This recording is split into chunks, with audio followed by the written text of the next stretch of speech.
All right. What is going on, ladies and gentlemen? How is it going?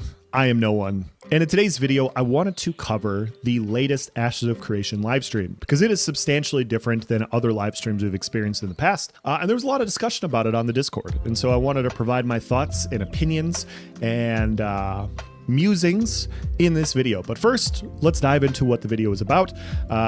I'll provide a brief overview. If you guys want to watch the full live stream, I'll provide a link in the description. You guys can go check that out after you watch this video. Of course, you guys wouldn't leave right now, would you?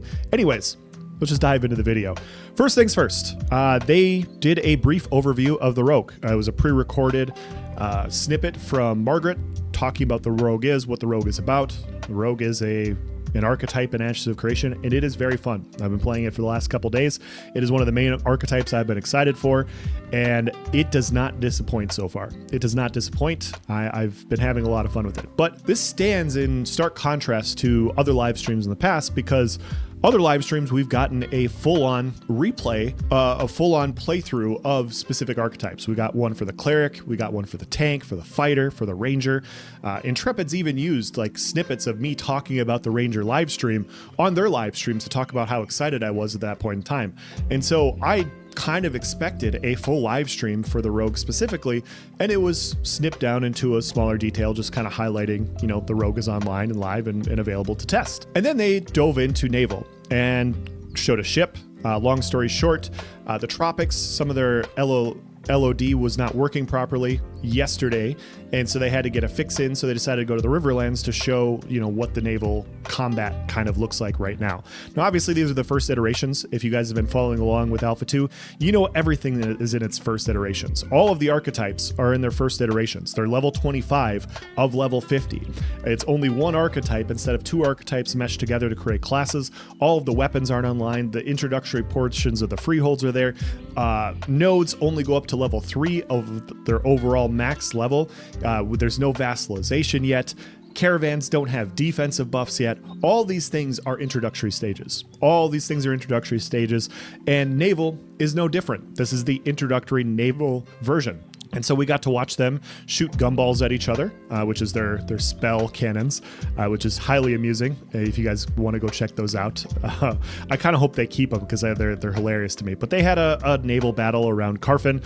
We got to see the destruction of the ship, and then they dove into node sieges. And node sieges are another thing that I am very excited about for Ashes of Creation. These are three huge things that I'll dive into more detail in my personal opinion later on. But node sieges are very exciting because unlike in other games where people in MMORPGs, I know you guys have experienced this, this even happens in Ashes of Creation, where people will hop on and they will play the first 24, 48, 72 hours straight, just literally nothing but caffeine and dreams to try and get a head start.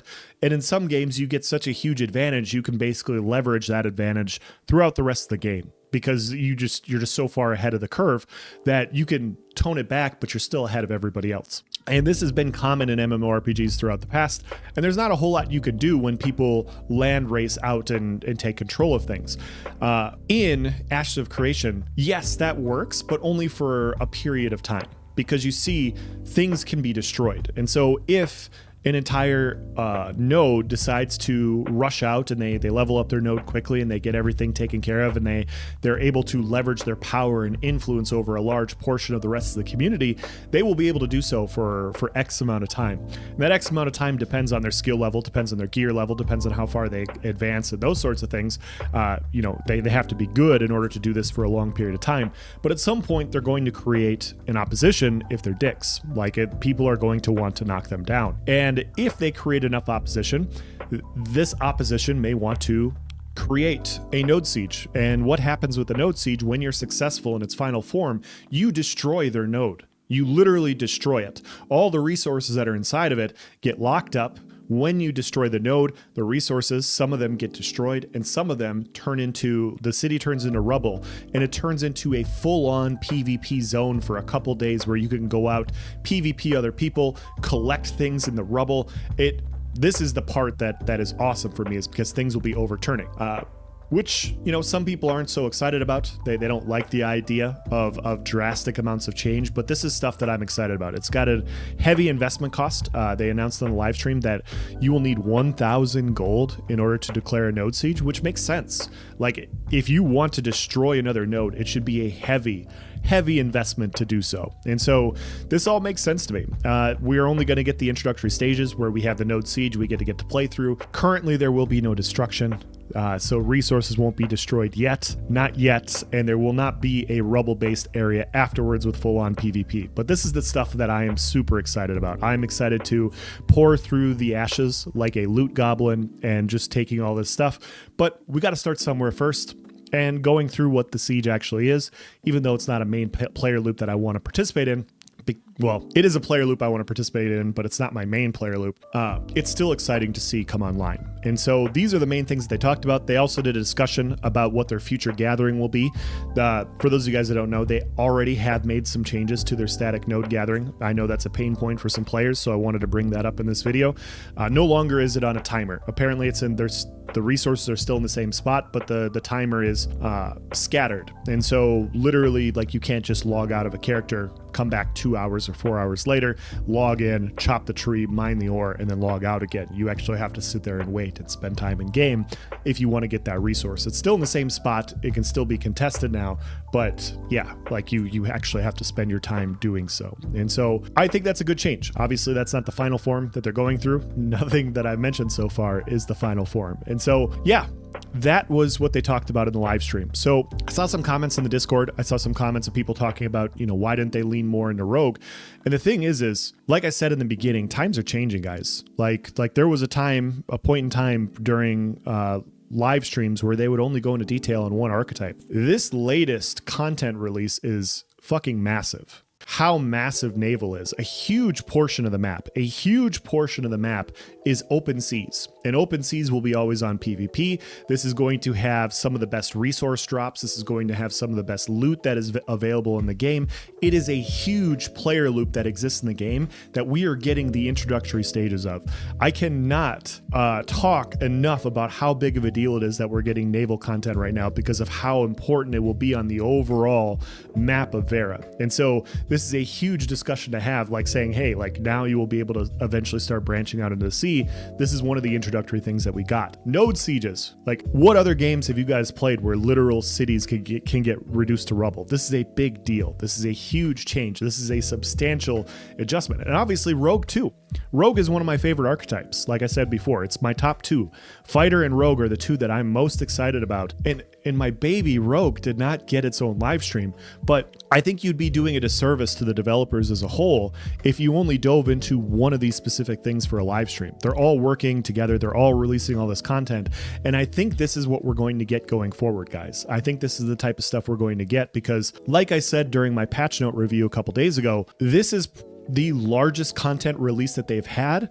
And going forward, this might be the smallest content release that they will have going forward, because as the servers get more stable, as they get better at releasing content onto the server, they will be able to release more and more content. Things are going to start moving in a parabola as far as production is concerned. Steven even mentioned this in the live stream, like things are going to start to escalate quite a bit. Last month we got the desert, you know, the place that doesn't exist now exists, and it got expanded into 2 different lawless zones. We now have a tropics expansion. Next month we're going to be getting a Jundark expansion, and so slowly they're just expanding these different areas. Things are getting extrapolated and built upon, and it's been really fun to see. As a player that's been here since day one, it has been really fun to see how this expansion's been happening. And so it's exciting to see 3 major things that I'm excited about: Sieges, Naval, and Rogue all release at the same time, and know going forward that we're only going to be getting more of this. And so that's exciting. I know there's a point in time, I know some people have complained in the past about how live streams are misleading, and so I think that may be part of the reason why they did more of a general overview. They don't want to mislead the entire people into believing like this is what it's going to be. They're showing it on the live stream so that you can see it with bugs and issues and all, and appreciate the overview personally. But that also gives me an opportunity on my channel to do deeper dives. And so that's what I'm going to do. I'm going to be covering the rogue when I get it leveled up. I will be doing some live streams going through the different skills and abilities. I know Nice Gaming. You guys should go check out his channel as well. He already did, the data mined leaked information of different skills and abilities. But seeing the skills and abilities lined up with different animations is a different thing. And so we're going to dive into that. We're going to go through, what feels good, what doesn't feel good on the rogue. I have to do that for the ranger as well, because the ranger got substantial changes also. And then when both those things are done, we'll go into the tropics, we'll build a ship, and we'll go out and try and blow people up and whatnot. And so those are the 3 things that I'll probably be doing for the next 3 to 4 weeks. That's a lot. And by the time I get done doing the things that I want to do, we will have phase 3, which will be a huge change. And then, shortly after that, we will have another release like this and we'll be doing it all over again. And so the point that I'm making with this video is times are changing. We're not going to be getting hyper specialized content releases on individual things. We're going to get overviews of all the things that I think we're going to get this, of things that all the developers are doing with all the content being released. And it's going to be starting to come out a lot more in detail. And so as somebody that's playing, I'm excited. As if you guys are, tuning in or retuning in for the first time, I just, watch some live streams, see how things are looking, see how things are going, and, judge your opinion based off of that. But yeah, I'm going to end this video here. If you guys have any questions or comments, please provide in the comment section below and I will do my best to answer it. As always, guys, thank you for watching. Have a nice day.